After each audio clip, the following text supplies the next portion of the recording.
Oke, selamat malam. Pada kali ini kita akan belajar bagaimana cara download aplikasi Facegen Modeler. Dia itu aplikasi buat desain wajah 3D. Ya udah, langsung aja lanjut. Kita buka Google Chrome ya. Kita klik aja.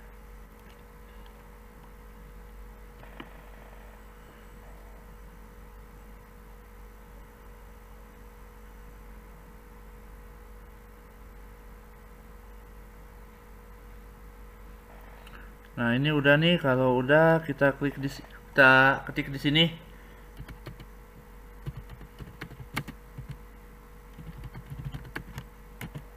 Facegen Modeler. Kita klik di sini sekarang. Kita scroll ke bawah. Ini kayak aplikasi buat desain wajah ini mah.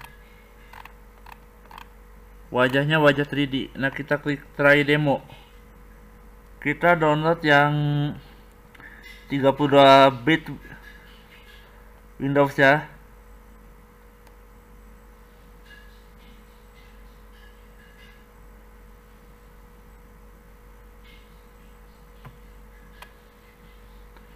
Kita klik di sini.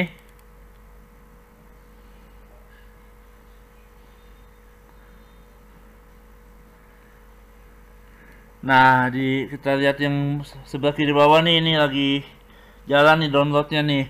Oke, jangan lupa like, comment, dan subscribe. Terima kasih.